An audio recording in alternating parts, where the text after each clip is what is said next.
Commencer ce deuxième jeudi de la FEMS de 2024. Je vais vous inviter tout d'abord à bien penser à couper vos micros pour éviter les interférences. Et puis nous sommes nombreux et nombreuses aujourd'hui.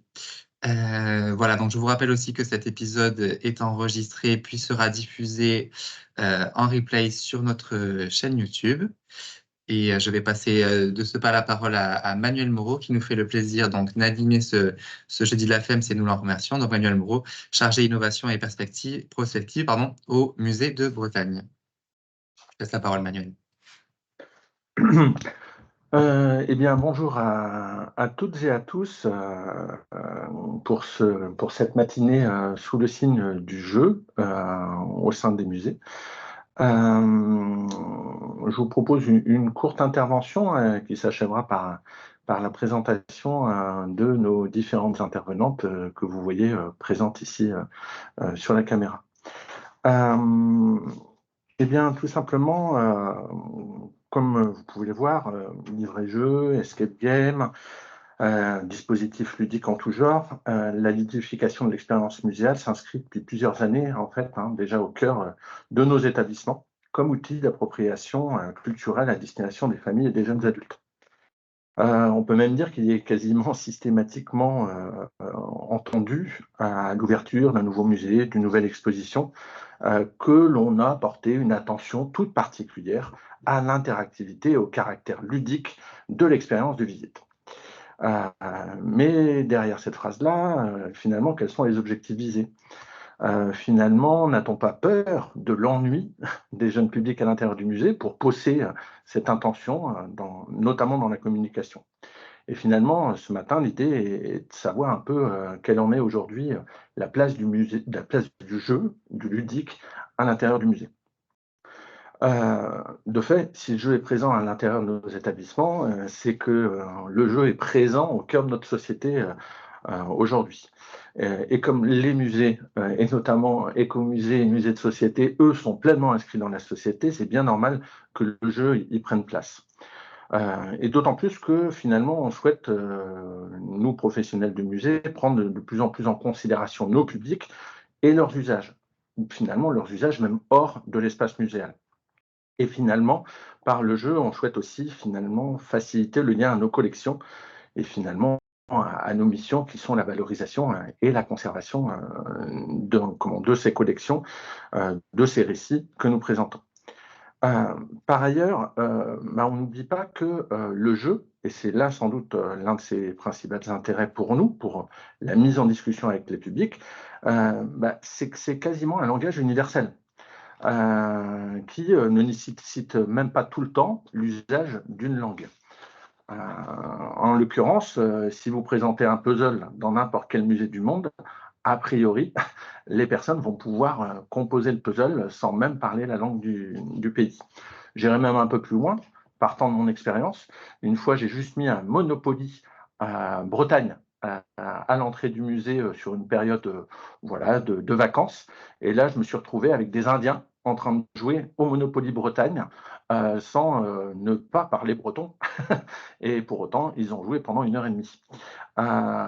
Et c'est la même chose pour les cartes à jouer.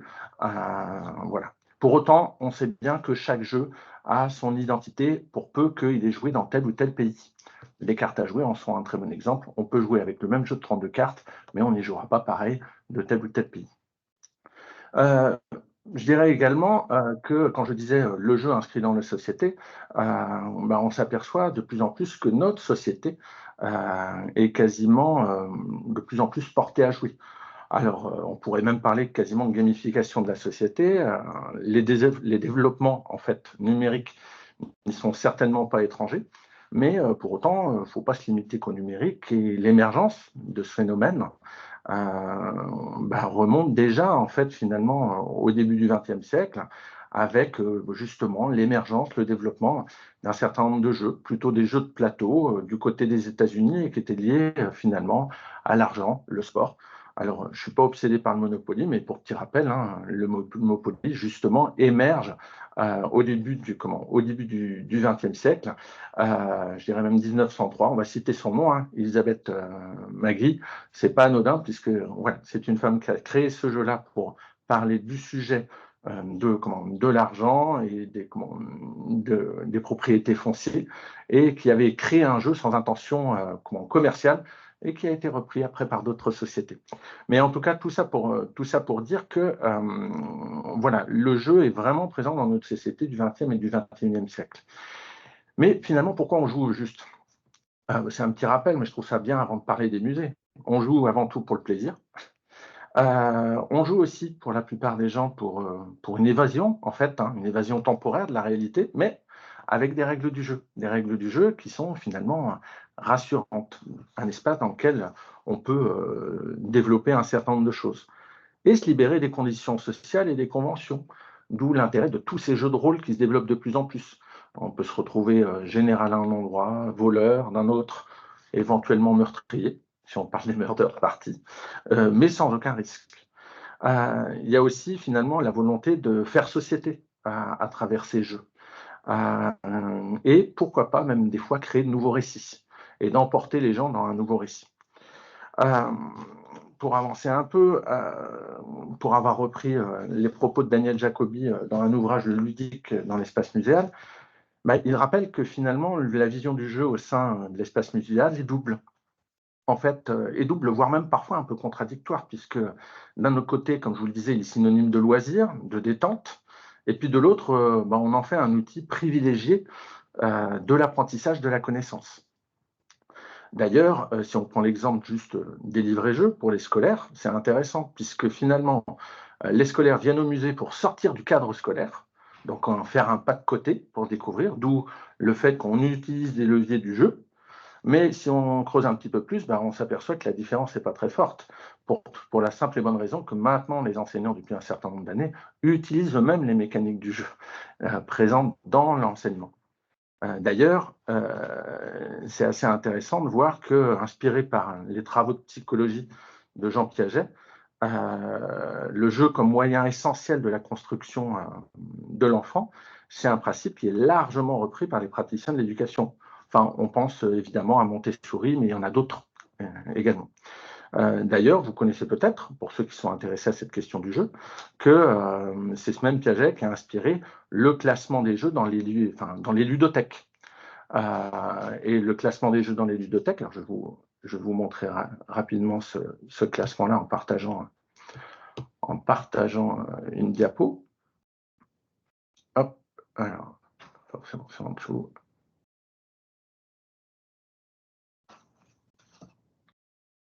Alors, bon, on va faire comme ça. Hop, voilà, excusez-moi. Donc, comme vous pouvez le voir, c'est le classement SR. Le classement SR, en fait, qui reprend l'évolution des jeux en fonction des compétences approchées par justement les enfants jusqu'à l'adulte.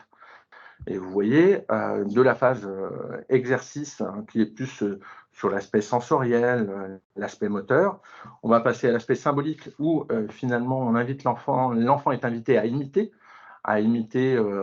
parfois ses parents, à imiter une situation, comme on dit, voilà, jouer au marchand, jouer au pompier et autres. Les jeux d'assemblage qui viennent après, qui consistent à combiner un certain nombre d'éléments pour réussir à construire un tout. Et puis enfin, les jeux où on respecte une règle, où là, effectivement, on approche des adultes et ces règles qu'on va retrouver nous-mêmes dans l'approche des jeux de plateau, mais même des jeux qu'on va mettre en œuvre au musée.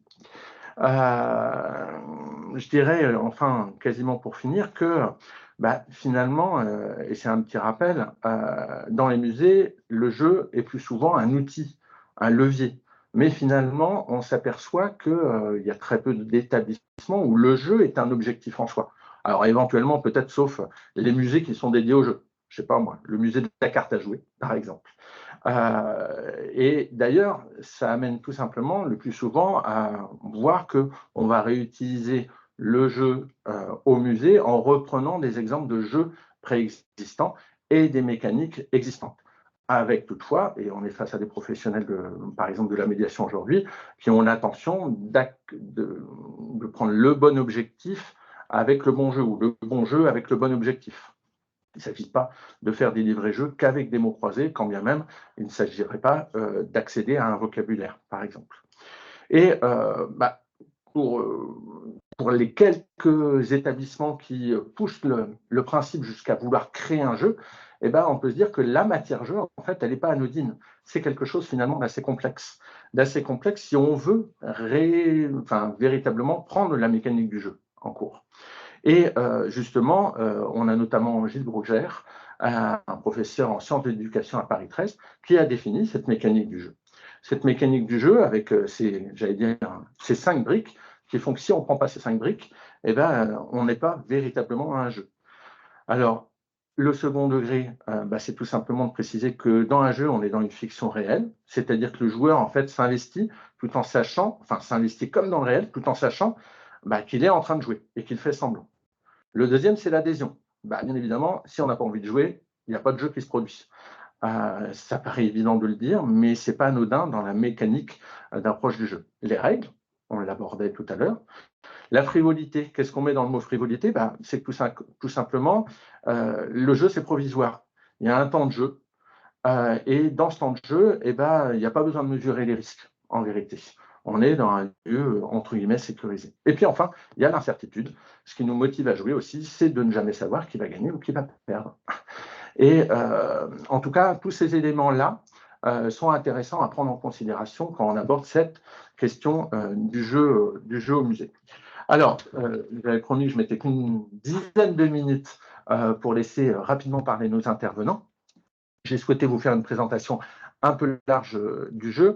Je me suis inspiré pour ça de 2 documents. Mes collègues de Sciences Ouest, qui travaillent ici au musée, à côté de moi, au musée de Bretagne, à Rennes, venaient de sortir justement un numéro sur les pouvoirs du jeu. Donc, c'était assez intéressant. Et puis, bien évidemment, une publication des dossiers de l'OCIM qui remonte à quelques années, mais qui avait permis de résumer quand même déjà pas mal de choses sur les mécaniques du jeu dans les musées. Mais maintenant, je vous propose de laisser la parole à nos invités et pour cela, les présenter rapidement. Donc, autour de la table, on accueille notamment Sylvie Zedman, directrice du Musée de la Libération. Alors, je vais juste supprimer, excusez-moi, mon partage d'écran, quand même, excusez-moi. Donc, on accueille Sylvie Zedman, la directrice du Musée de la Libération de Paris, Musée Général Leclerc et Musée Jean Moulin.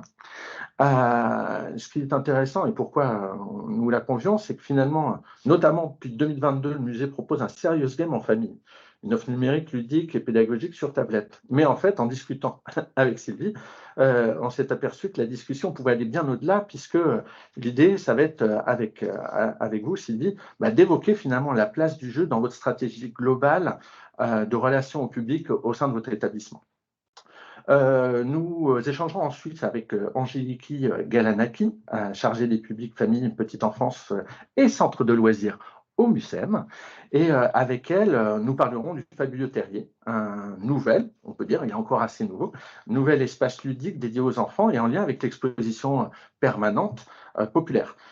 Et puis, ce qui sera intéressant, ce sera de voir que cet espace où le jeu est présent, il est mobilisé pour aborder aussi la question des émotions. Voilà, donc on verra ce lien-là. Et puis enfin, nous échangerons avec Caroline Rosnet, en tant que présidente et fondatrice de Montmartre. On m'a rappelé que Caroline est aussi fondatrice d'une agence d'ingénierie culturelle, de culture, spécialisée justement dans le jeune public. Et finalement, autour du projet Montmartre, elle et d'autres ont rassemblé de nombreuses familles et d'institutions culturelles pour partager cette idée simple, c'est qu'apprendre et s'amuser, ça peut fonctionner ensemble et notamment en famille. Et donc, elle évoquera aussi peut-être notamment l'un de ces dispositifs, le kit musée au jeu, mais aussi bien d'autres sujets. Donc, sans plus attendre, je vais laisser la parole à Sylvie Zedman pour une quinzaine de minutes. Et puis après, nous enchaînerons avec les autres intervenants. Et on prendra un petit temps d'échange puisque certains de nos intervenants ne vont pas pouvoir rester jusqu'à 10h30. Donc, ne vous inquiétez pas, on a convenu ça dans le déroulé. À vous la parole, Sylvie. Merci beaucoup. Donc, je vais partager mon écran. Voilà.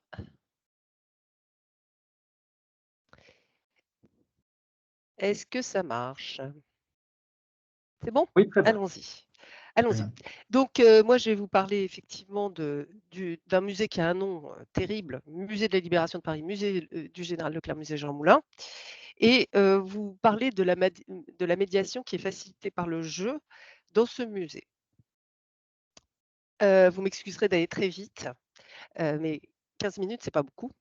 Donc, nous, on est sur une histoire institutionnelle. C'est-à-dire que c'est une histoire, de la Seconde Guerre mondiale, une histoire, de la résistance, de l'occupation et de la libération qui, fait partie d'un roman national, on va dire un récit national pour être politiquement correct, mais enfin bon, c'est un roman national et qui, a, une, comment dire? Une résonance particulière, dans les enjeux de mémoire et les constructions politiques. Donc en gros, on est sur une question extrêmement politique, extrêmement chaude et donc la place du jeu, quand on a une demande institutionnelle aussi forte, elle va être très difficile à trouver. Elle va demander du temps aussi pour, la construire.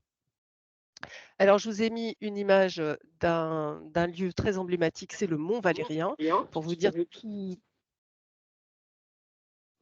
tout le poids, que peut avoir cette histoire, hein. Tous les 18 juin, le président de la République conduit une commémoration à cet endroit-là et on a vu récemment pour la panthéonisation de Manouchian, c'est vraiment, c'est une histoire qui est vraiment, très forte et très lourde d'enjeux.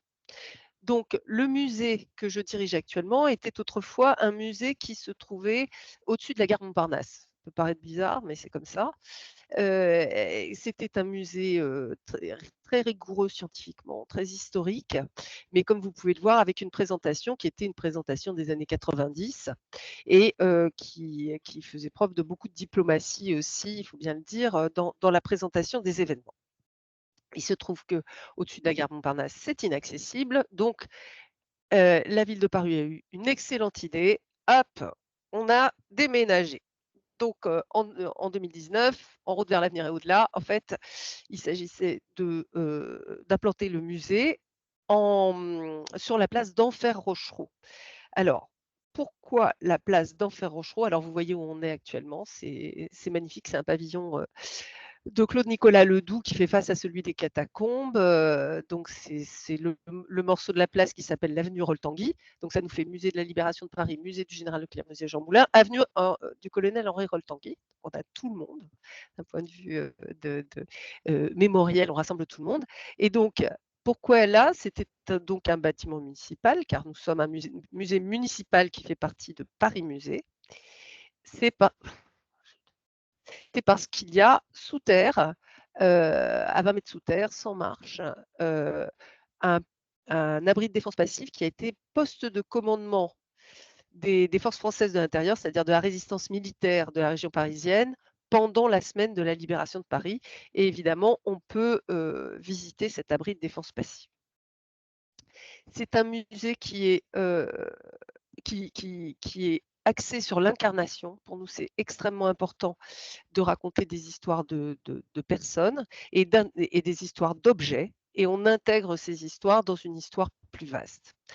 Et comme vous pouvez le voir, ici, on a un casque, on voit bien qu'il se passe quelque chose parce que le haut du casque il y a quelque chose, il y a un trou et pour nous, typiquement, ce genre d'objet, ça signifie rien. Ce qui est important, c'est de voilà, ça bloque. Le remettre dans son contexte. Là, vous le voyez, dans une vitrine où on parle de la personne qui portait ce masque et qui s'appelle Georges Baumy et on fait son histoire et on raconte dans quelles conditions il a été blessé, lors de la libération de Paris.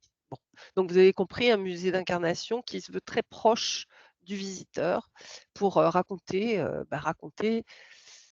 une histoire, complexe, violente et triste. Voilà.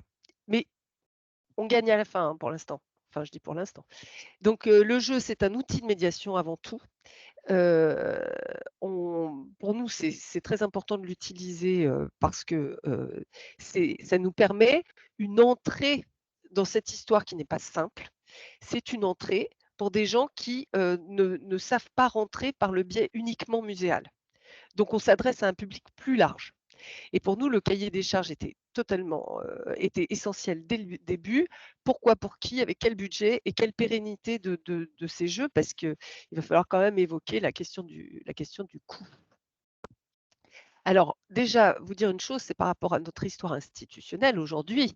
Aujourd'hui, les codes sont complètement différents par rapport, même à il y a 10 ans. C'est-à-dire qu'aujourd'hui, c'est des poussières et tout ça. Je vous ai mis, le petit mot d'un visiteur, portugais. Il a vu les masques contre les gaz toxiques. Pour lui, ça lui fait penser à Fortnite.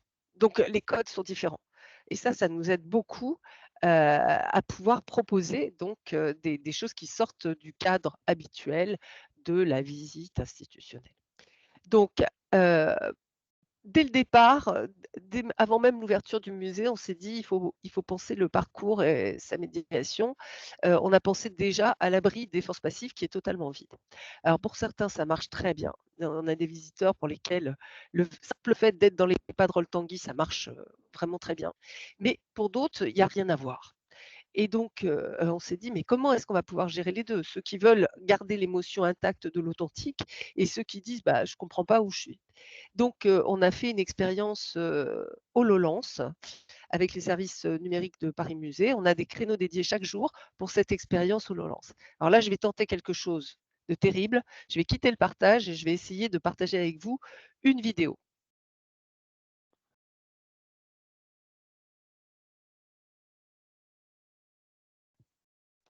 Alors, voilà, c'est ça.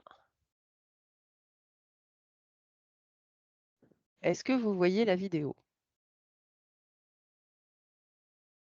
Oui, Moi, je vous oui, merci. oui. Je vous la On peut lance. agrandir la fenêtre et la lancer. Merci. Bah, parfait.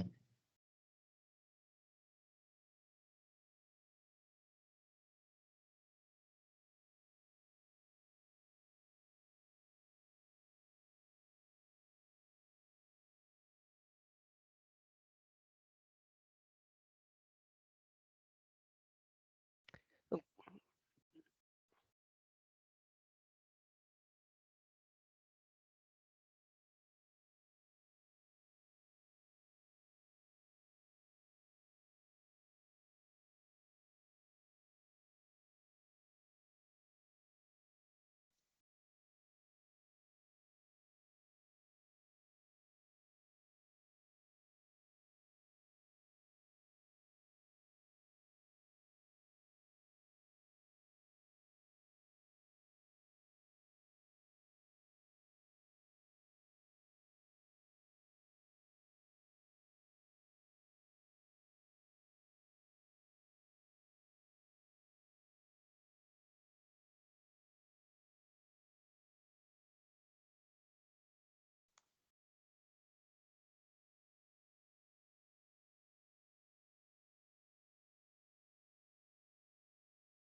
bon, j'arrête là, vous avez compris.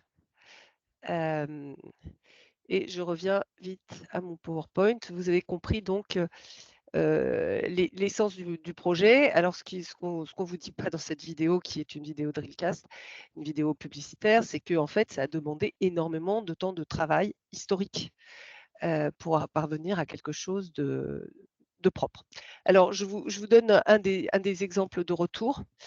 Donc c'est en anglais, hein, mais je vous l'ai traduit. Le jeu en réalité virtuelle a été une vraie expérience pour moi.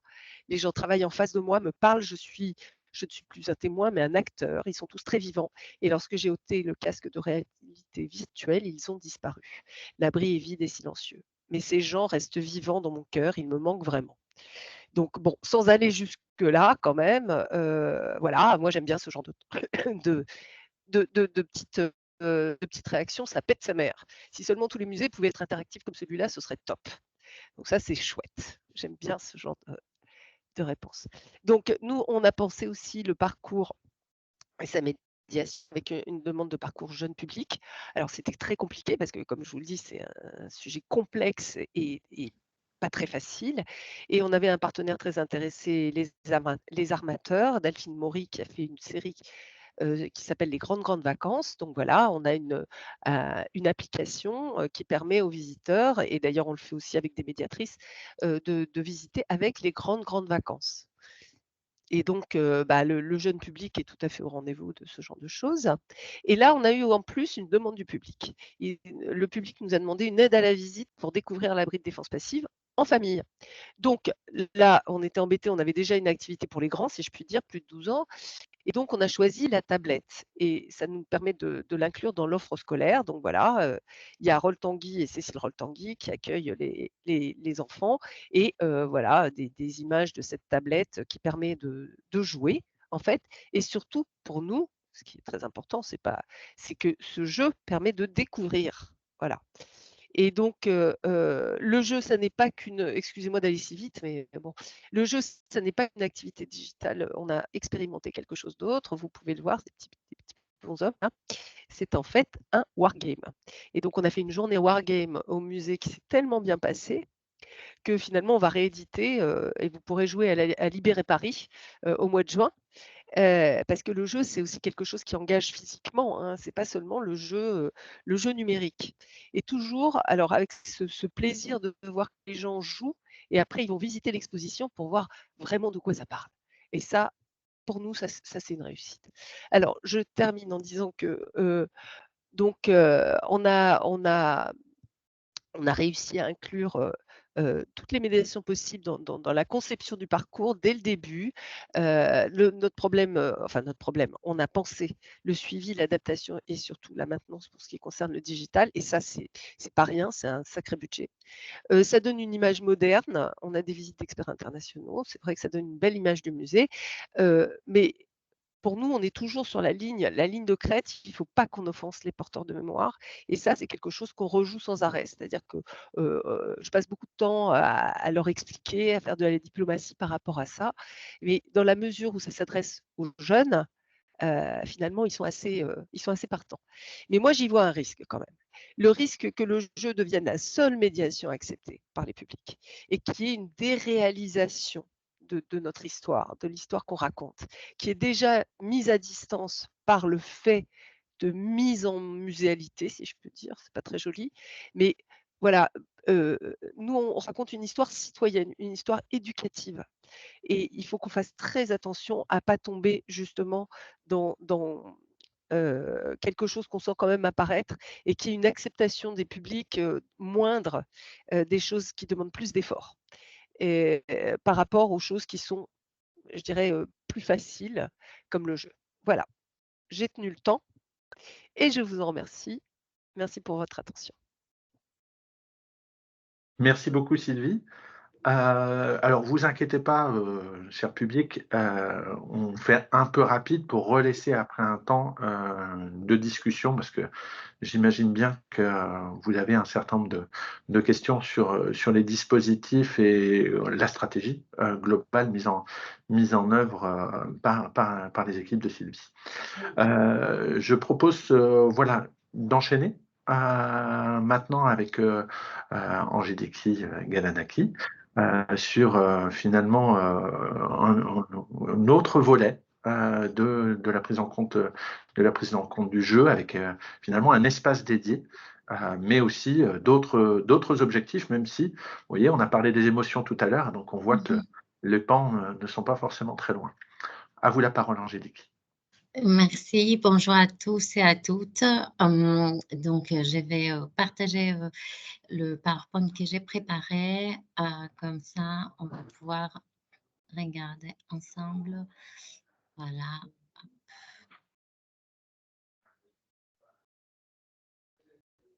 Je mets ça, hop, partager. Et je vais Est-ce que c'est bon pour tout le monde? Vous voyez bien? Là, Angélique, on voit votre fenêtre, on voit pas le PowerPoint, on voit la fenêtre avec de Ah, la est-ce visio. que ouais, est-ce que pardon. Il faut sélectionner l'autre onglet, vous savez, Ouais, je vais refaire le pardon, excusez-moi. pas de problème. Je vais refaire, hop, hop,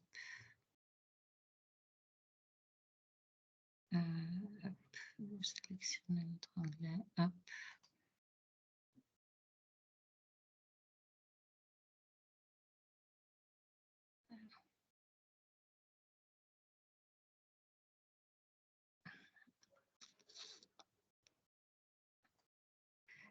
Et hop, pourtant voilà. Voilà, je crois que ça doit être bon. C'est parfait.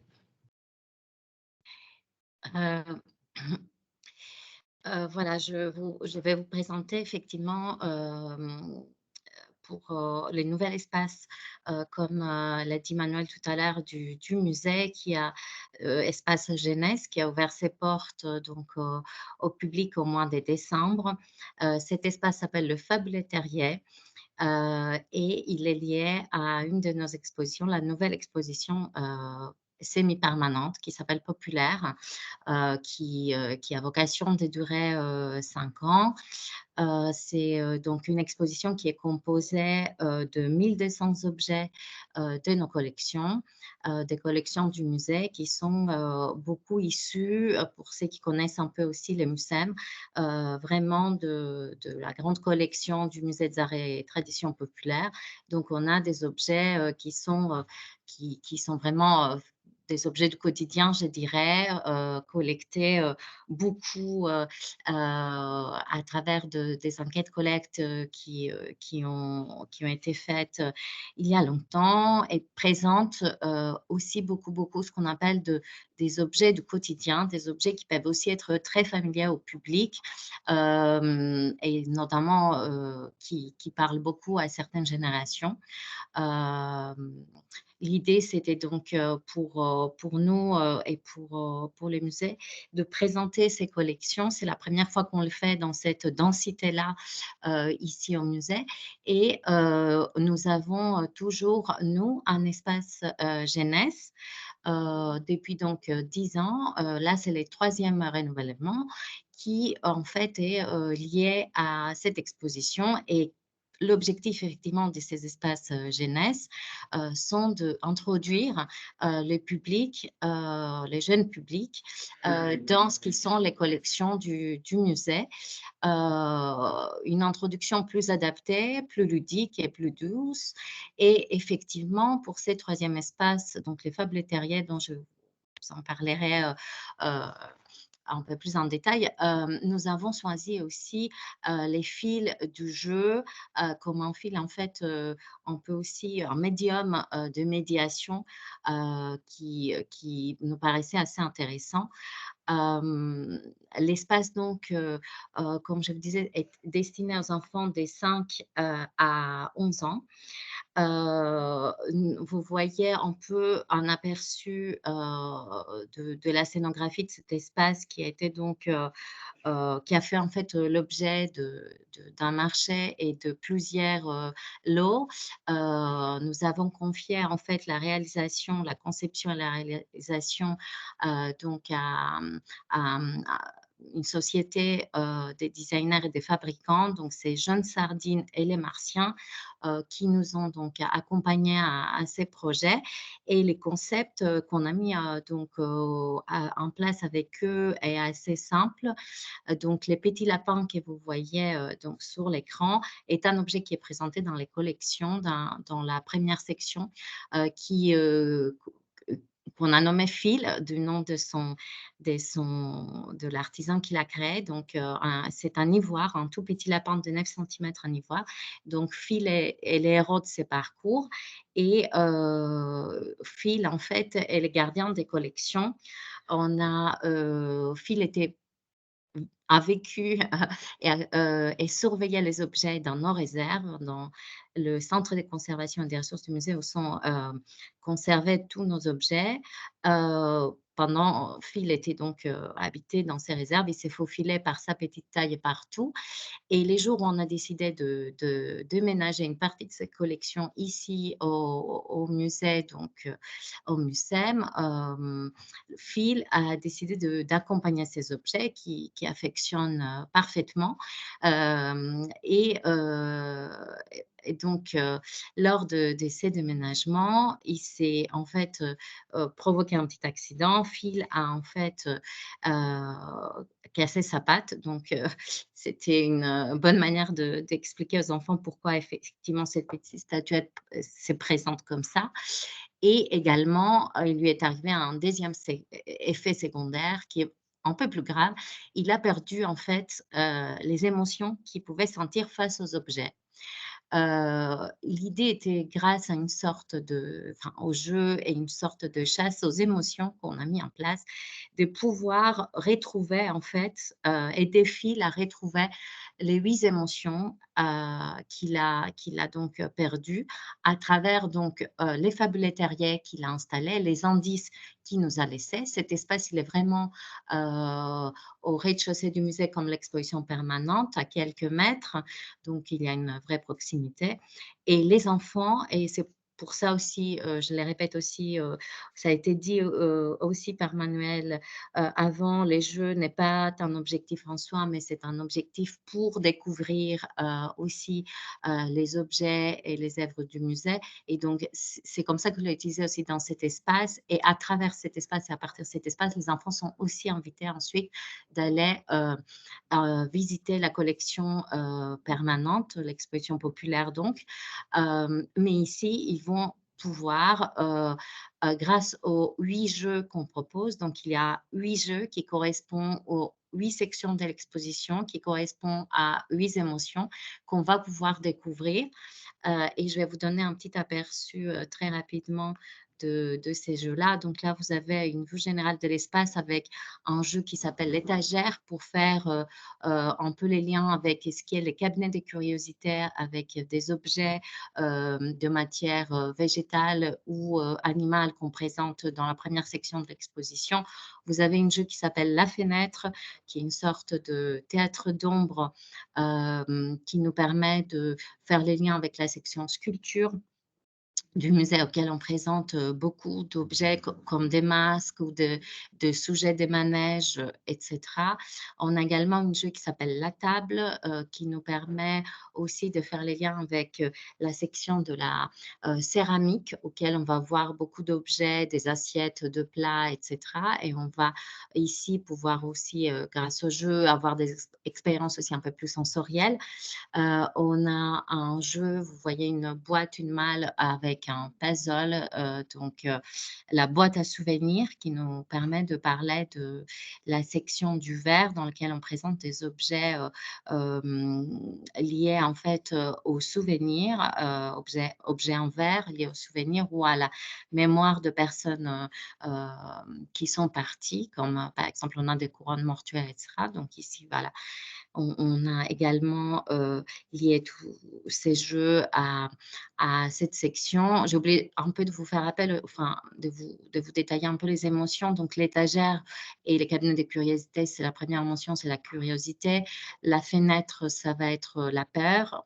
Je vais vous détailler ensuite un ou deux jeux pour mieux comprendre.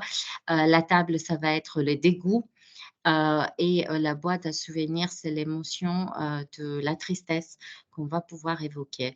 On a également sur la seconde partie de l'espace que vous voyez sur votre écran, donc un jeu le premier jeu qui nous présente le frère Fratellini, donc 3 circassiens très connus donc, dans l'histoire du cirque en France. On a une très, très grande affiche et ici, on a un jeu aimanté avec des accessoires des clowns, donc qui nous permettra de mieux comprendre les caractères de chacun de frères, le caractère des clowns qu'ils ont du coup inventé et comment aujourd'hui ils ont influencé même beaucoup les cirques contemporains, etc.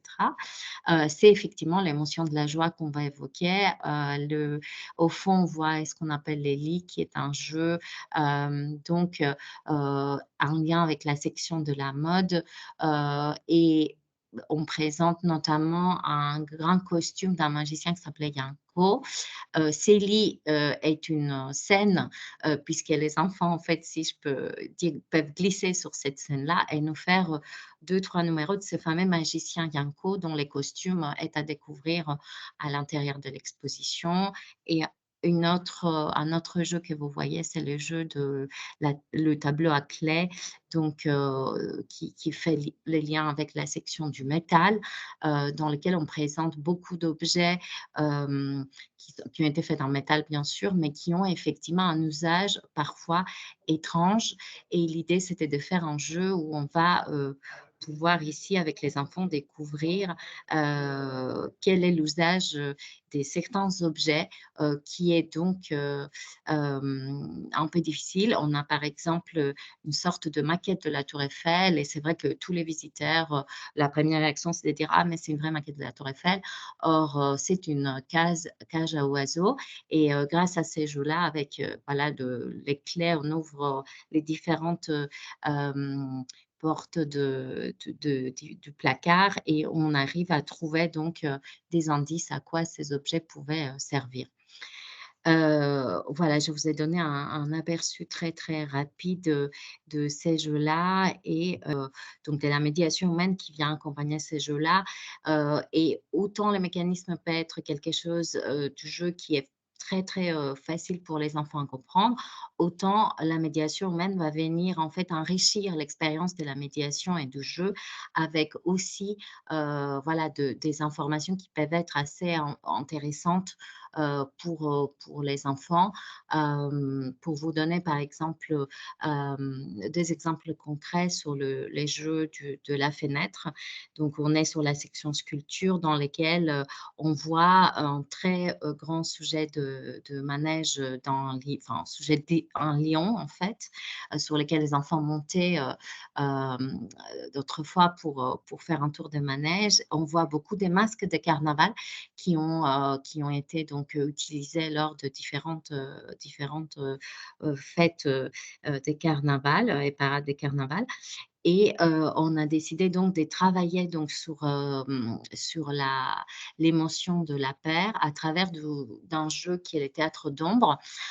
Donc jouer à faire peur, par exemple, c'est quelque chose que les enfants s'amusent assez souvent à faire et nous, effectivement, ça nous permet de parler, comme je disais, les masques de carnaval ont exactement le même objectif, en fait, lors du carnaval, de faire à jouer peur aux autres, de se transformer en quelqu'un d'autre. Et ici, on les invite à utiliser, comme vous voyez, des petites silhouettes. Donc il y a les lapins fil, il y a les lions et il y a aussi 3 masques de carnaval et on les invite à imaginer une scène qui se passe, à créer une scène à travers ces théâtres d'ombre qu'on les met à disposition, une scène qui peut faire peur aux enfants, aux parents qui nous accompagnent, etc. Reproduire un cauchemar un peu du lapin qui s'est fait donc sachez par les lions et qui a peur de masques. Donc vous voyez la forêt qui est représentée sur l'écran du théâtre d'ombre et les enfants vont produire effectivement ces petits cauchemars des fils qui va les aider à la fois à comprendre en effet à venir en fait à faire eux-mêmes dans un premier niveau une utilisation des objets qu'on va leur présenter par la suite dans l'exposition, donc de masques du carnaval et du grand lion qui faisait partie du manège.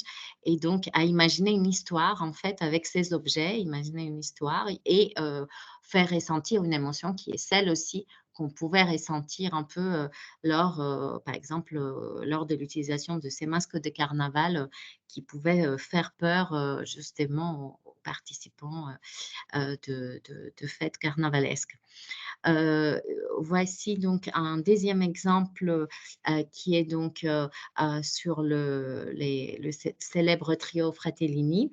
L'idée ici, c'était de pouvoir raconter un peu l'histoire du cirque aux enfants à travers un jeu qu'on appelle les chevalets. Donc, on a choisi les chevalets parce que l'objet qu'on présente dans l'exposition est une très, très grande affiche peinte. Et ça, c'est très rare puisque, effectivement, à l'époque, les affiches n'étaient pas faites par un photographe, mais par un peintre, les affiches des spectacles. Et donc, l'idée de proposer les jeux du chevalet nous remet un peu dans cette section de la section peinture de nos collections qui présente en fait ces types d'objets, de panneaux publicitaires, parfois de panneaux des spectacles ou des décors des spectacles qui ont été peints par des artistes, de peintres. Et ici, donc, voilà la première approche sur la peinture, ce qu'on présente dans nos collections comme peinture. Et également, comment on va appréhender dans un premier temps l'affiche à travers donc les jeux qu'on leur propose. Donc c'est un jeu aimanté. Les accessoires qu'on les a mis à disposition pour pouvoir donc intervenir sur chacun des figures des clowns qu'on voit, sont des accessoires qui méritent une médiation, que nos médiateurs aident effectivement les enfants à comprendre.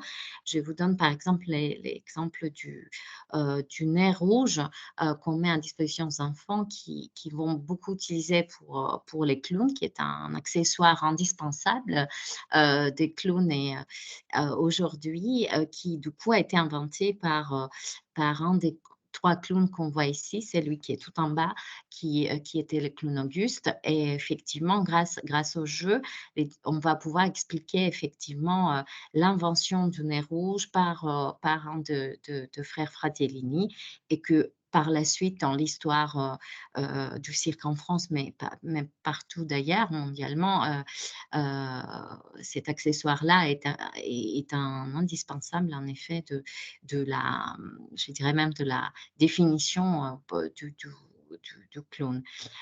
Donc, ça nous permet de leur parler un peu de tout ça. Donc, le jeu et les informations qu'on véhicule grâce aux différents outils qu'on donne aux enfants leur permettent très vite, en fait, de s'introduire dans nos collections.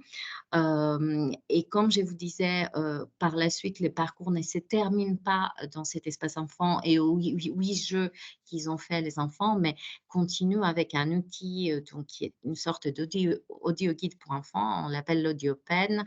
C'est comme un stylo qui nous permet, quand on est dans l'exposition, de revoir le vrai objet sur lesquels on a eu une première médiation introductive.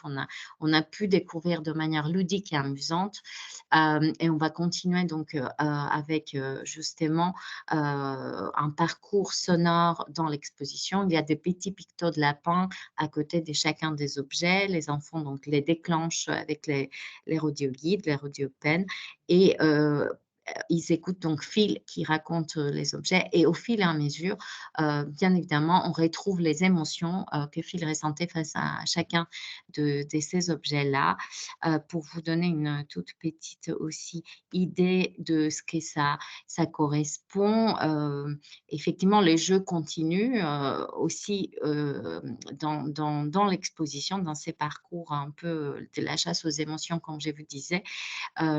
Et on garde beaucoup, en fait, aussi dans les commentaires qui ont été faits, une part en fait du jeu d'acteur qui est fait donc par le comédien qui représente Phil pour les enfants. On garde beaucoup en fait un jeu aussi à travers, enfin, ce que je vous disais, les émotions, qui est assez présent et assez amusant pour les enfants. Je vous donne un petit aperçu de ce que c'est avec l'exemple de Fratellini. J'adore cette grande affiche peinte, celle avec 3 messieurs rigolos, les uns derrière les autres. C'est une affiche publicitaire pour aller voir un spectacle de cirque. Je me sens bien quand je la regarde. Déjà, j'aime bien sa couleur jaune, avec des étoiles vertes. Ça fait joyeux, tu trouves pas? Tu as remarqué les 3 personnages sur l'affiche. Ils ont tous un chapeau différent. Ils sourient, ils ont l'air contents, ils ont l'air farceurs. C'est parce que ce sont des clowns.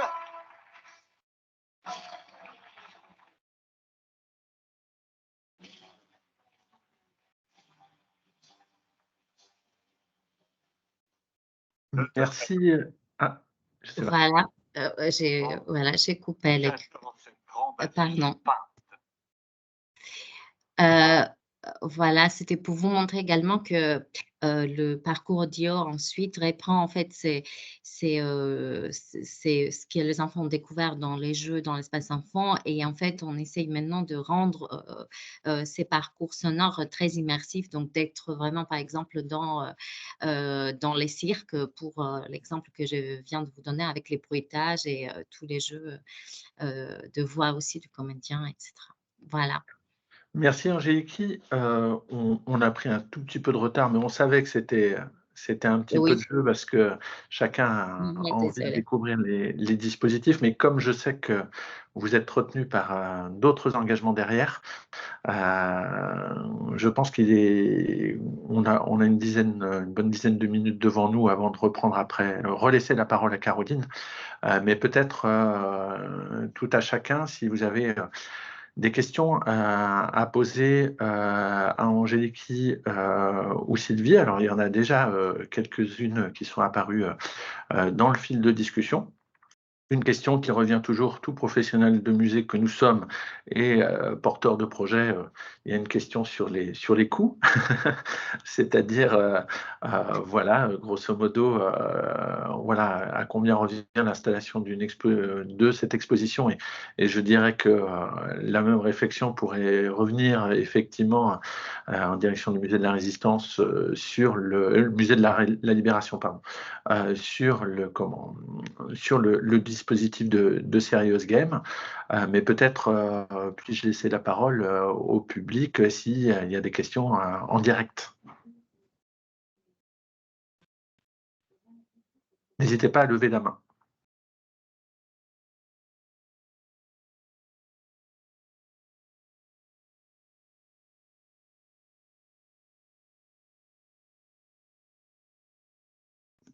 Alors, en attendant que les mains se lèvent, moi, je peux déjà donner des ordres d'idées de coûts.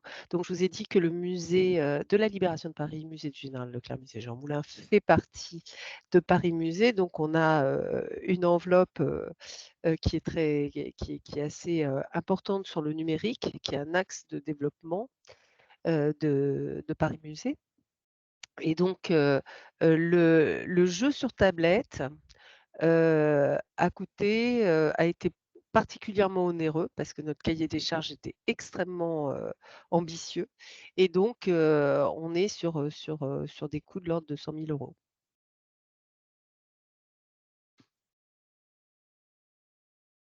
Et pareil, si vous voulez, je réponds aussi également par rapport au Fabuleux Terrier, et les coûts, on était sur 50 000 €, ce qui n'est pas beaucoup.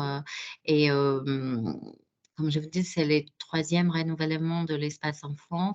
C'est un des budgets les moins honorés qu'on a eu, voilà, malheureusement.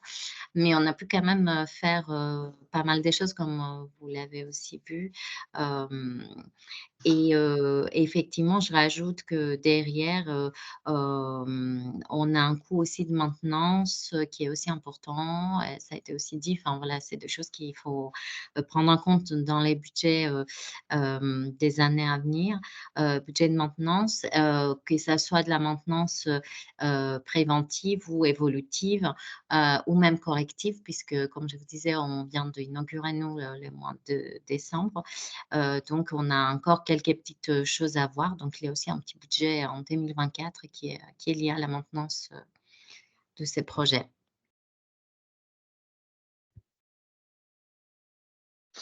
Moi, j'aurais éventuellement Ah, il y a un participant qui vient de lever la main. Abel Esther Estelle. Abel. Voilà. Vous Oui. pouvez prendre la parole. Merci. Bonjour à tous. J'imagine que vous m'entendez. Oui. Je voulais demander, alors très rapidement, pour les 2 projets, vous nous avez donné les coûts. Est-ce que vous pourriez nous donner un ordre d'idée du temps de mise en œuvre, du moment où vous rédigez le cahier des charges jusqu'à la restitution au public? Merci. Alors pour ce qui est des projets numériques, c'est environ une année de travail. Bon, parce qu'il faut passer un marché, voilà, et on travaille en temps masqué sur le cahier des charges. En fait, on prépare tout de façon à ce que, au final, tout, comment dire, le fil narratif, et cetera, tout soit proposé, quoi. Donc 1 an, c'est pas énorme. En ce qui concerne les jeux du type wargame, ça coûte très peu, hein, parce que ce sont des amicales qui viennent, hein, donc c'est un coût de matière première qui est vraiment négligeable. Et la mise en œuvre nous a demandé quand même 6 mois.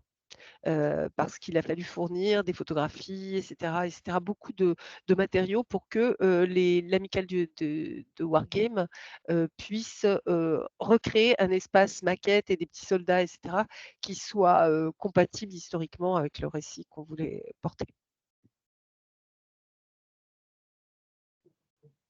Et donc, je complète par rapport aux Fables et 3. On a publié, nous, pour l'espace enfant, notre marché au mois d'avril, fin avril d'ailleurs, et on a commencé à travailler avec le prestataire le 1er août, les 2 sociétés. Donc, c'était extrêmement court. Je sens que l'espace a ouvert ses portes le 3 décembre. Et il y a une petite question dans le fil pour Sylvie.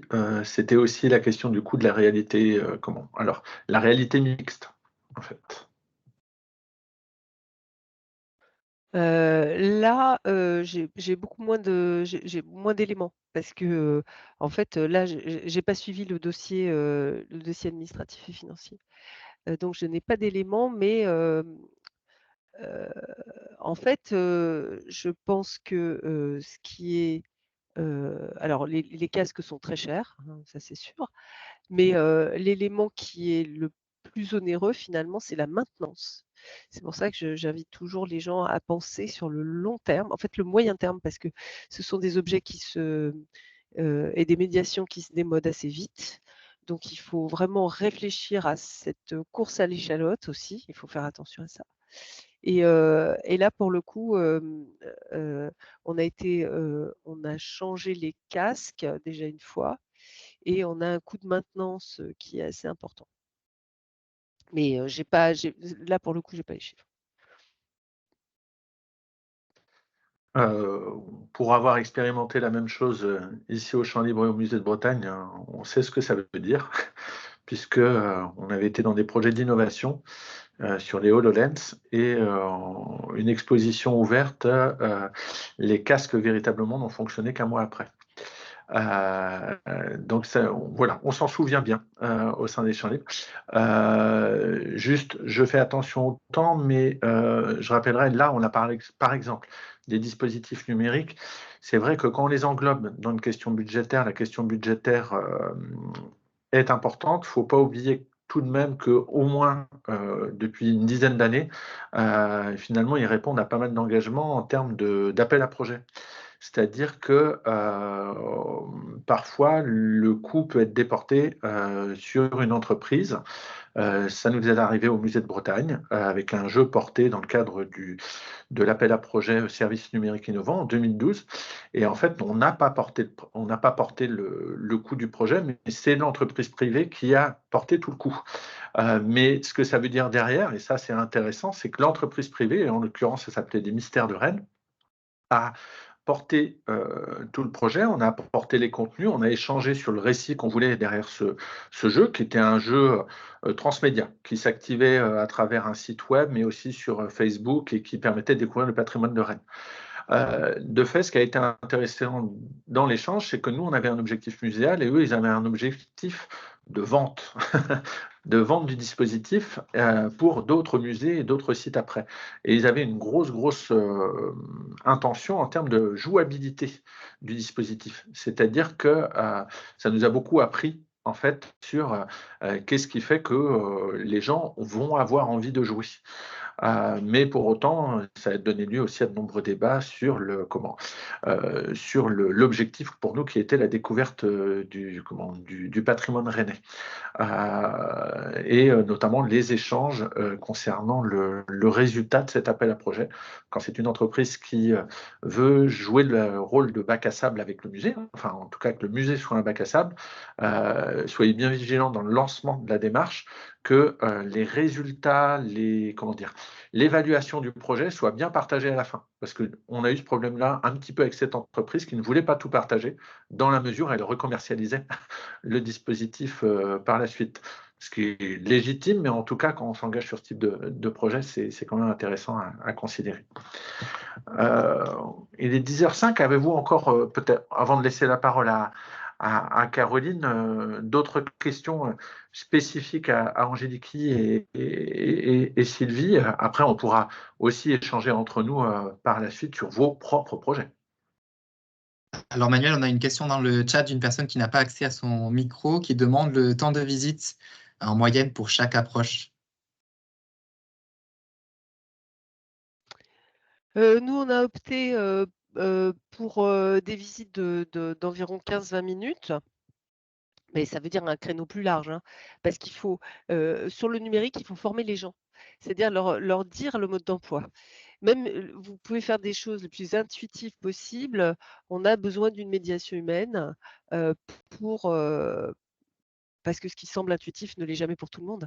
Et donc, c'est normal, hein, on n'est pas tous pareils. Et donc, du coup, on a une médiation humaine pour indiquer comment ça fonctionne et ça prend un certain temps.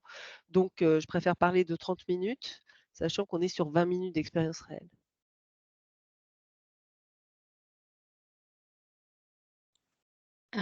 Alors nous, les parcours audio, il est assez facile à vous dire puisque ça dure une vingtaine de minutes. Donc les parcours audio dans l'exposition et concernant l'espace enfant, les temps peuvent varier en fonction de famille, hein. On voit pour l'instant un peu différentes choses, mais en général, on est entre 20 minutes et 40 minutes max, je dirais, voilà, en fonction de l'âge des enfants, en fonction du nombre d'enfants par fratrie, etc.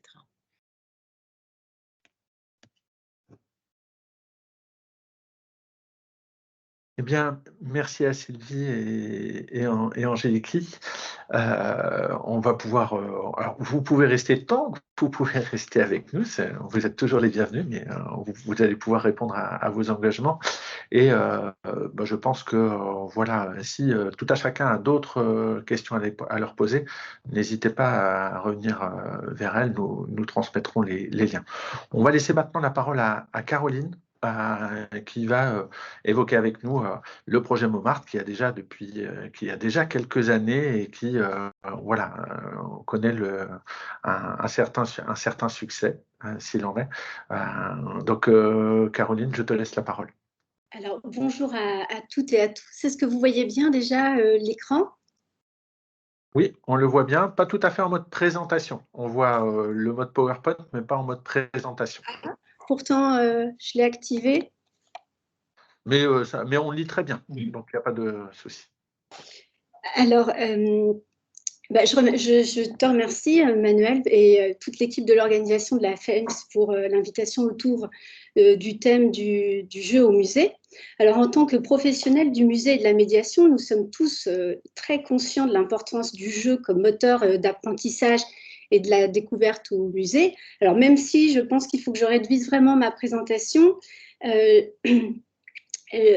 de rentrer dans le vif du sujet, permettez-moi de vous présenter, pour ceux qui ne la connaîtraient pas encore, une joyeuse association qui s'appelle Montmartre. Donc en fait, il y a 9 ans, j'ai fondé cette association qui milite pour un meilleur accueil de la famille au musée. On est parti d'un constat assez simple. c'est qu'il y a 9 ans, beaucoup de musées communiquaient sur les actions jeunes publics, mais quand on regardait les statistiques de fréquentation, on se rendait compte que le jeune public, c'était quand même beaucoup un public scolaire. On s'occupait beaucoup du public scolaire, qui est un public très captif. Alors qu'accueillir une famille, vous le savez, c'est compliqué. Hein, c'est souvent à l'initiative de la maman que la sortie culturelle est programmée. C'est pas facile forcément de motiver ses troupes, c'est une sorte de parcours du combattant culturel. Il va falloir regarder le site internet du musée, chercher les horaires d'ouverture, est-ce que c'est accessible à la poussette, penser au déjeuner, au pique-nique si on est éloigné, si le lieu de culture est éloigné du domicile, le budget et motiver ses ados. Donc l'association, c'est vraiment pour aider les musées à accueillir au mieux les familles. Hein, les visites individuelles, ça nous fait toujours un petit peu sourire quand on parle au guichet du billet individuel. On visite rarement un musée seul, hein, à part quand on a la carte de l'ICOM. On visite en famille, on visite en couple, on visite entre amis. Et dès lors, il faut vraiment essayer d'accueillir au mieux les familles. Une famille, à la différence d'une classe, c'est vraiment intergénérationnel. On aimerait bien que la famille, ce soit toujours un papa, une maman, un garçon et une fille, mais c'est rarement ça. Les familles sont recomposées. Il y a des mamans solo. Dans les familles, il peut y avoir aussi bien un ado qu'un bébé, des enfants qui marchent, des enfants qui ne marchent pas, des enfants qui savent lire, des enfants qui ne savent pas lire, des enfants qui veulent toucher. Et on a peut-être aussi une maman qui va allaiter en plein milieu de la visite.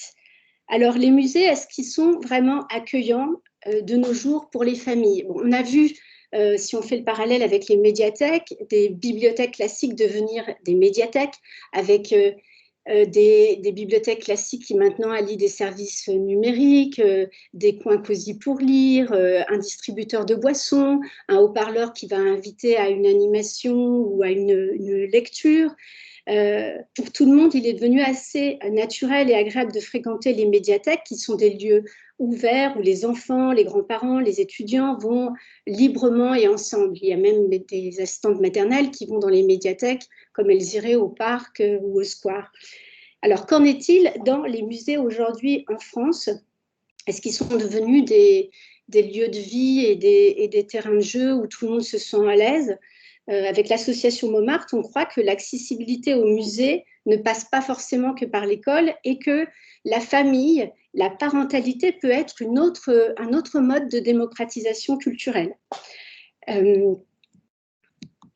C'est pour ça que nous avons créé une charte que vous pouvez retrouver évidemment sur notre site internet,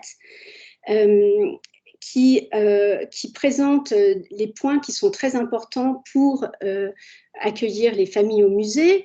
Au bout de 9 ans, on peut vous dire qu'on a près de 250 musées qui aujourd'hui ont signé la charte et sont devenus des musées joyeux. On pense que vraiment c'est important de sensibiliser les musées à l'optimisation de leurs services, à la création d'outils pédagogiques adaptés qui permettent de partager des bons moments de parentalité et de créer des bons souvenirs au musée qui donnent envie de revenir. Alors, qu'y a-t-il dans cette charte? Une dizaine de points, je vous l'ai dit, mais le plus important, c'est vraiment l'accueil au musée. La personne qui est à l'accueil doit vraiment être souriante et souhaiter la bienvenue ou une bonne visite. Il faut mettre les familles à l'aise. Il faut qu'il y ait tout aussi les commodités comme table à langer, près de poussette ou de porte-bébé, que toutes ces choses-là soient des besoins déjà bien mis en place dans le musée pour que déjà il n'y ait pas de problème à l'accueil physique des familles.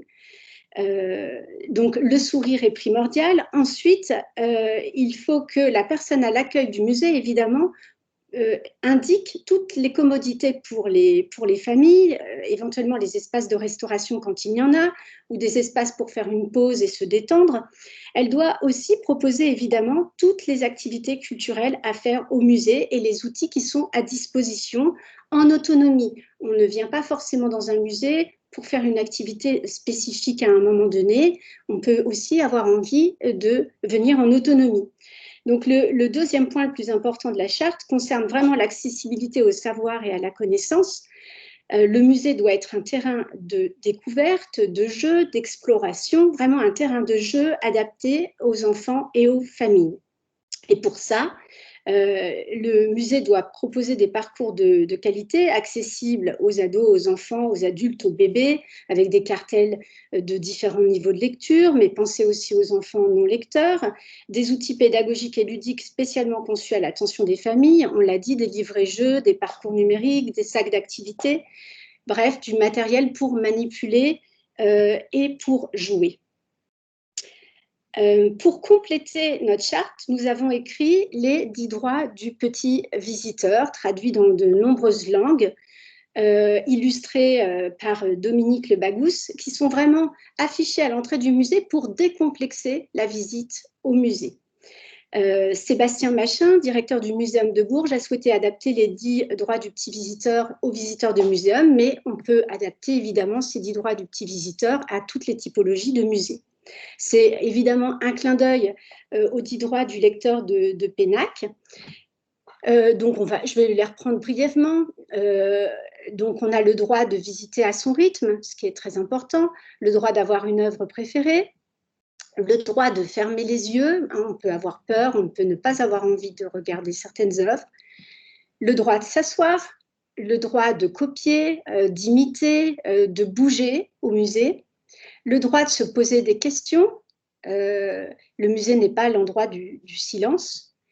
Et le droit aussi de partager ses impressions. Il n'y a pas que les sachants qui ont le droit de parler. Le droit de ne regarder que les détails si l'on veut, et le droit de ne pas tout regarder. Et le droit de faire marcher son imagination, de s'évader au musée.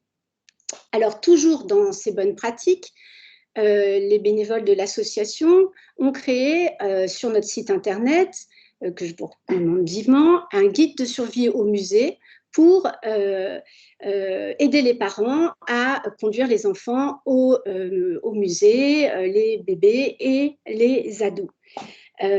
Mais on s'est très vite rendu compte que c'était génial d'échanger les trucs et astuces pour pouvoir jouer ensemble en autonomie au musée, mais que dans beaucoup de musées, il n'existait pas forcément encore d'outils toujours à disposition des familles à n'importe quel moment, et on s'est dit qu'on allait l'inventer, et donc on a créé un joyeux dispositif, le sac de musée au jeu, que certains d'entre vous connaissent, ont déjà peut-être testé. N'hésitez pas à me parler.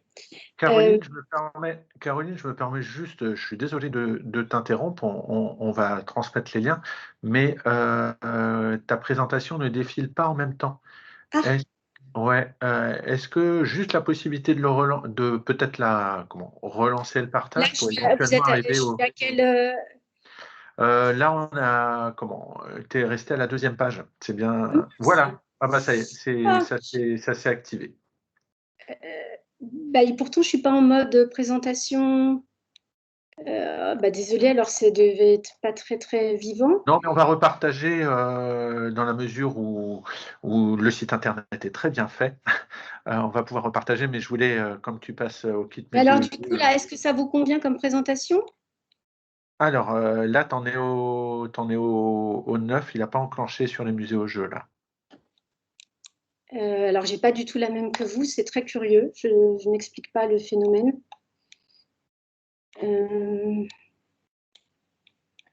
Qu'est-ce que vous voyez en ce moment? On voit la 4, la diapo 4.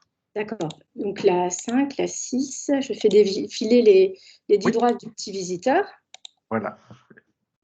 Et là, vous les voyez tous? Voilà. Tous. Donc là, c'était l'illustration du guide de survie au musée. Et j'en viens à parler donc du joyeux dispositif qu'on a inventé, le sac de musée au jeu. Là, c'est toujours bon? Oui, c'est toujours bon. Alors, excusez-moi. Donc ce sac, on l'a conçu vraiment pour qu'il soit pratique et qu'on puisse l'adapter. C'est universel. C'est une médiation qui ne nécessite pas de prérequis ni en histoire de l'art, ni en sciences, qui peut s'adapter à n'importe quel type de collection.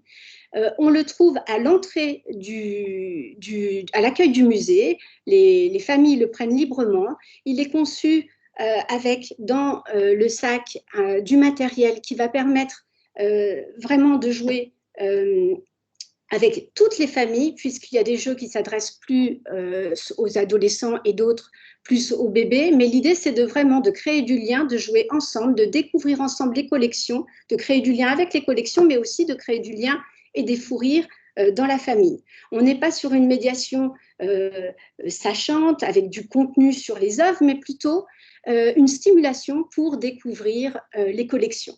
Donc, dans ce sac, on a une petite muséo-vue pour mieux observer les détails, mais ce bâton en carton va se transformer en bâton de parole pour muséophilo ou en muséomicro quand on va chanter une comptine. On a un bandeau qui sert à masquer les yeux d'une personne de la famille pendant qu'une autre lui décrit une œuvre ou un objet et la personne qui a les yeux bandés doit retrouver l'objet dont il s'agit. On a une planche à dessin et on a une douzaine de cartes défis qui vont être évidemment choisies parce qu'on a plus d'une quarantaine de jeux possibles en fonction des collections du musée. Donc, des ressorts extrêmement simples. Pour certains, évidemment, ce sont déjà ceux que vous utilisez quand vous avez des visites en groupe. Mais l'idée, c'était de se dire, on va créer un outil complètement low-tech, sans technologie, un outil qui ne coûte pas cher et qui est toujours disponible, qui n'a pas besoin d'être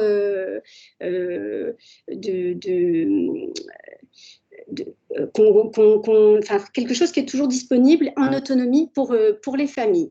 Donc ce jeu de cartes fonctionne sur des ressorts qui utilisent les intelligences multiples de Howard Gardner.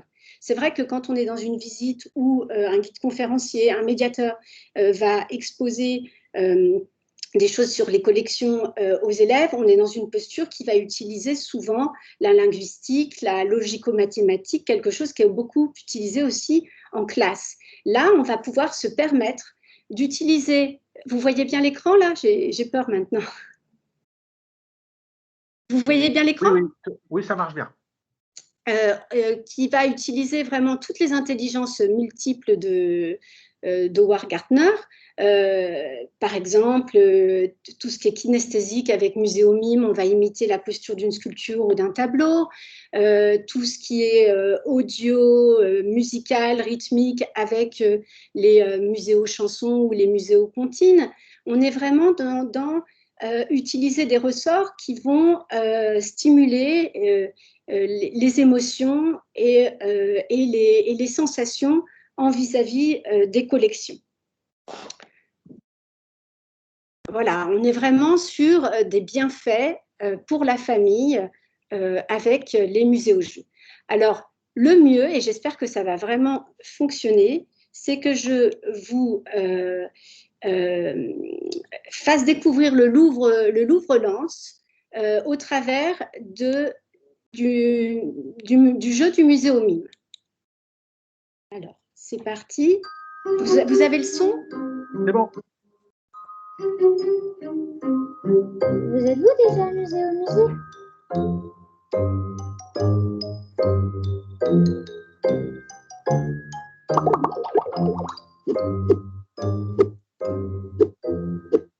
Musée au jeu.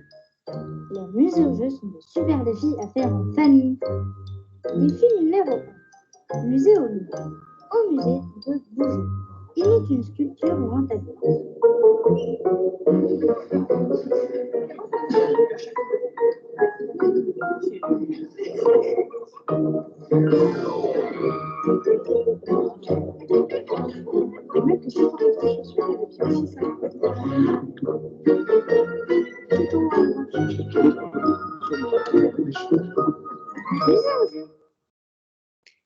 Alors voilà pour le Louvre-Lens. Maintenant, je vous propose d'aller à la découverte des collections provençales du Muséon Arlatan. C'est bon?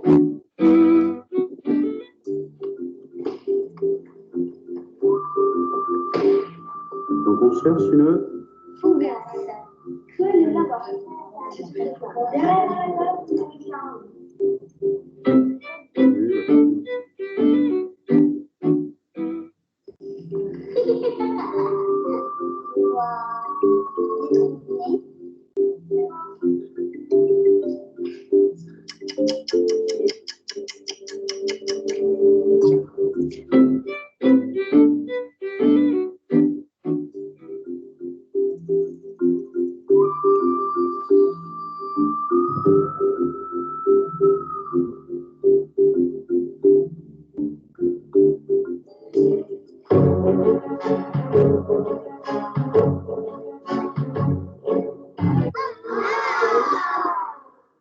Quelle est ta paire de chaussures, ton bijou, ta quoi ou ton chapeau préféré? Ça, pour les garçons,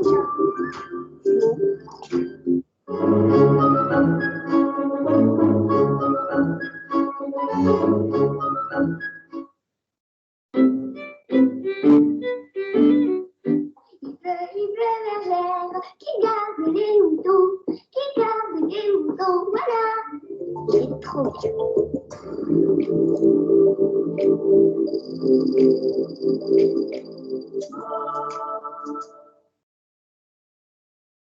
Alors donc les musées aux jeux s'adaptent vraiment à tout type de collection. On a eu beaucoup de plaisir à développer aussi des musées aux jeux pour les muséums. Et je vous propose d'aller découvrir les collections du Muséum de La Rochelle.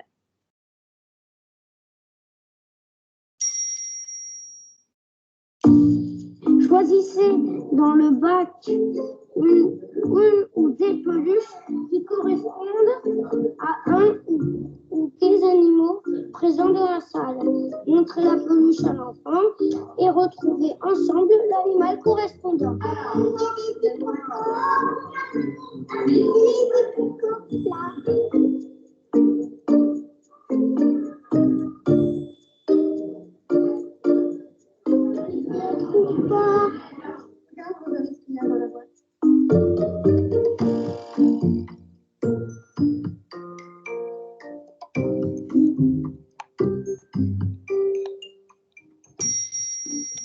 Alors pour finir, ce sont peut-être les familles qui en parlent le mieux.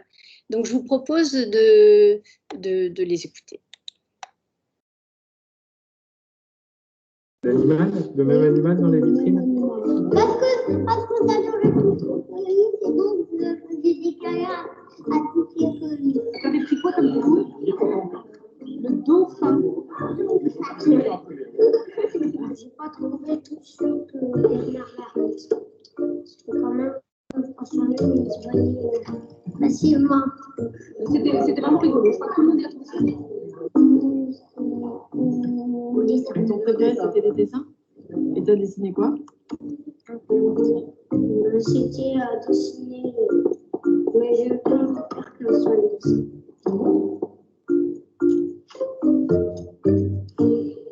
La deuxième option, c'est assis, il y a quelqu'un qui me dit qu'elle dessin.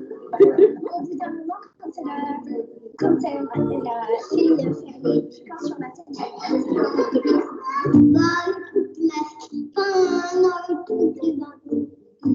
des yeux, il fallait trouver si c'était un document, un minéral, un fossile.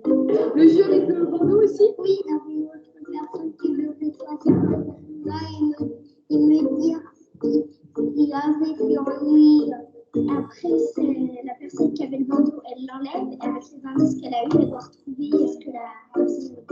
C'est sympa parce qu'on peut l'adapter vraiment. On a des tout petits, on peut faire quelque chose de très simple. Ou avec quand on a pu faire quelque chose d'un peu plus compliqué. Donc ça, c'est bien ce que je pense pour la famille. Ça permet vraiment de faire jouer tout le monde. Oui. On s'est bien amusé. Très bien. Rechercher dans les salles aussi. Voilà, c'est une façon rigolote de chercher, de découvrir un petit peu l'événement. On a tout le temps passé en fait. C'est très bien, c'est rythmé. Ça nous fait aller de pièce en pièce. Et comme ça, on peut planer dans tout le musée avec toujours des choses à faire pour les petits.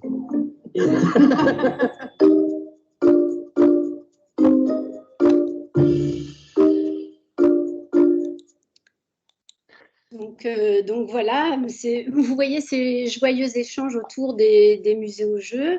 Alors sachez que notre association a sur le site internet aussi un Padlet où on retrouve aussi quantité de jeux que les musées proposent pour préparer la visite, parce que ça, le jeu, ça n'est pas seulement au musée, ça peut être en amont pour préparer la visite, pendant la visite, et ensuite après pour redécouvrir les collections. Donc n'hésitez pas à aller sur notre site internet, il fourmille vraiment de bonnes ondes et de bonnes informations. Voilà, j'ai essayé d'abréger un maximum et je suis à votre disposition pour toutes les questions. Merci beaucoup. Oui, donc je suis désolé, je n'ai pas été un très bon maître du temps, ce qui est une règle dans le jeu, mais c'était pour laisser aussi un peu intervenir nos intervenantes. Donc, on est arrivé à 30, mais pour ceux qui le peuvent, je propose de rester peut-être 5-10 minutes, un petit peu plus, pour ceux qui auraient des questions à Caroline. Et on en a déjà dans le chat. Notamment, la question, c'est est-ce que les familles reviennent pour découvrir d'autres jeux? Et finalement, si tu as des retours sur des études de public menées dans les établissements qui ont testé le musée aux jeux. Alors, les retours qu'on a sur les musées aux jeux, c'est que le temps de passer dans les collections permanentes du musée est beaucoup plus important avec les musées aux jeux qu'il n'est quand les familles visitent sans avoir cet outil. Il est vraiment très apprécié parce qu'à géométrie variable, c'est-à-dire que comme on propose au moins une douzaine d'activités, je pense que les gens ne font pas les 12. Donc, ils ont envie de revenir pour jouer à d'autres choses, et en fonction de la nouvelle composition familiale, parce que tout d'un coup, vous pouvez revenir avec votre enfant et un groupe d'amis de vos enfants, enfin, avec les grands-parents, on ne fera jamais la même chose. Et ce qui est très drôle, c'est qu'en fonction de la composition familiale, on va pouvoir éclater de rire parce que tout d'un coup, le grand-père va chanter une chanson désuète devant un tableau et les petits-enfants vont éclater de rire. Enfin, tout ça, c'est au-delà de susciter la curiosité, c'est aussi créer des émotions et créer des moments joyeux et avoir envie de revenir. Parce que quand l'endroit n'est pas accueillant, n'est pas agréable, on n'a pas forcément envie d'y retourner. Je ne sais pas si je réponds à la question. Oui, alors il y avait également une question qui est la même que pour les autres. Je ne sais pas si c'est un secret ou pas, c'est le coût de conception d'un kit musée aux jeux, puisque en plus on voit qu'il peut être réadapté selon les établissements. Oui, bien sûr. Alors donc, en général, on conçoit soit 10 sacs ou 20 sacs, et le coût pour une dizaine de sacs, donc qui sont adaptés aux collections avec des illustrations qui sont faites en fonction des collections, il faut compter 2 589 € hors taxe pour une dizaine de sacs, en sachant que c'est vraiment des sacs qui vont être utilisés pendant des années en libre service. Donc c'est vraiment, il n'y a pas de technologie, on est sur des supports qui normalement sont costauds, on n'a que de bons retours là-dessus, et on ne peut pas faire d'économie vraiment d'échelle parce qu'on est sur des toutes petites séries. Voilà, chez nous. D'autres questions peut-être?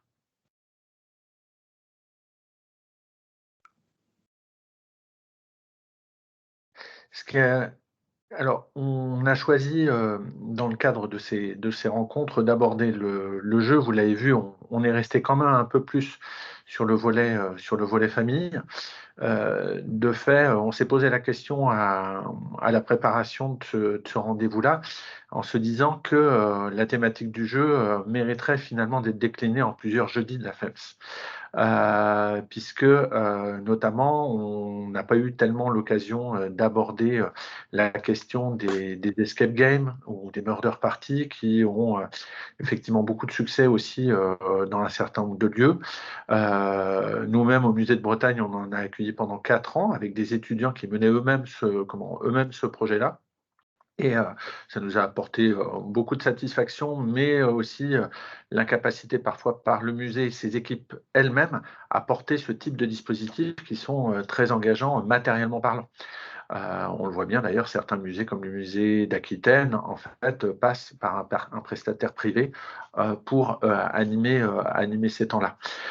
Et puis, il y a également voilà, cette question, par exemple, des Serious Game Escape Game, pose la question aussi des jeux destinés aux adultes, quand bien même la présentation de Caroline montre aussi que quand on parle de la famille, finalement, on parle de tous les membres de la famille. On a très bien vu dans ces vidéos que les parents s'amusent autant que les enfants à mimer les sculptures d'un musée et que ça peut être aussi abordé de ce point de vue-là. En tout cas, ce que je voulais vous dire, c'est que si, j'imagine, le sujet vous intéresse puisque vous étiez nombreux et nombreux, peut-être pourrions-nous décliner des thématiques plus précises autour du jeu qui pourraient vous intéresser.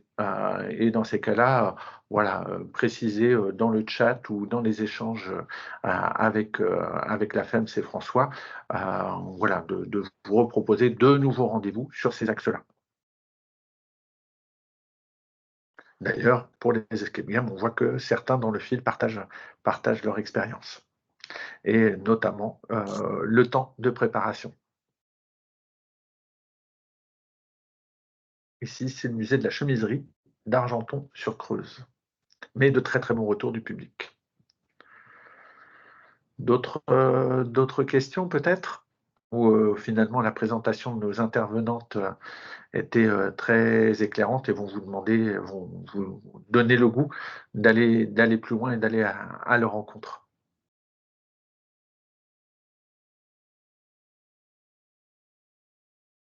Eh bien, s'il n'y a pas de questions supplémentaires, voilà, je vous propose qu'on arrête là pour aujourd'hui. En effet, comme vous le disait Manuel, n'hésitez pas à vous rapprocher donc, de la FEMS si vous voulez nous soumettre d'autres pistes pour de futurs jeudis. Dans tous les cas, nous, voilà, on vous partagera cet épisode en replay sur notre chaîne YouTube et puis on vous mettra aussi à disposition les différentes ressources qui ont été évoquées et partagées aujourd'hui. Mais merci beaucoup. En tout cas, vous avez été très nombreux à être avec nous ce matin, donc nous en remercions. Et puis, je vous souhaite une bonne journée. Et n'hésitez pas à aller consulter aussi nos autres jeudis de la FEMS qui sont donc disponibles en ligne. Et merci donc en particulier à Manuel et à nos 3 intervenantes pour leur contribution ce matin. Bonne journée. Bonne journée. Merci à tous. Au revoir.